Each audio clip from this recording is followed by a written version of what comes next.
তুমি বুঝবে, তুমি অনেক দেরিতে বুঝবে। আমি হারিয়ে যাওয়ার মানে শুধু একজন মানুষকে হারানো নয়, তুমি হারিয়েছো সেই হৃদয়টাকে, যে নিঃস্বার্থভাবে তোমার পাশে ছিল, যে চোখে শুধু তোমাকে দেখতো, যে মন তোমার প্রতি ঠিক না বলা কথাও বোঝার চেষ্টা করত।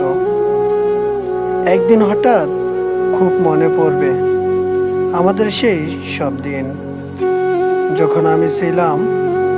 তখন হয়তো তোমার বুকের ভিতরে এক অনুভব শূন্যতা বাজবে, কিন্তু আমি তখন থাকবো না।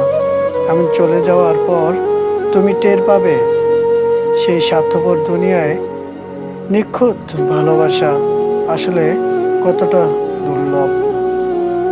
ভালোবাসার অভাবে, অনুভবের দারিদ্র্যে তুমি ধীরে ধীরে উড়ে যাবে। আমি যখন তোমার চারপাশে ছিলাম,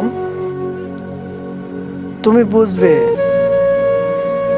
উঠোনে আমার গুরুত্ব, অথচ আমি হারিয়ে গেলে হয়তো একদিন বাতাসে, হঠাৎ নিঃশ্বাসে, মেঘের বিঘ্নতায়, নদীর একাকিত্বে বা পাহাড়ের বিষণ্ণতায় তুমি আমাকে খুঁজবে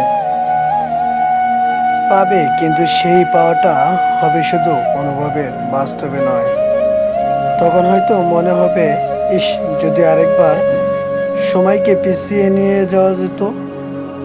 কিন্তু সময় তো কারোর জন্য অপেক্ষা করে না। মানুষ যখন চুপচাপ সরে যায়, তখন সে আর আগের মতো ফিরে না। তুমিও একদিন বুঝবে ঠিকই, খুঁজবে ও ঠিকই, কিন্তু আমি আর ফিরবো না।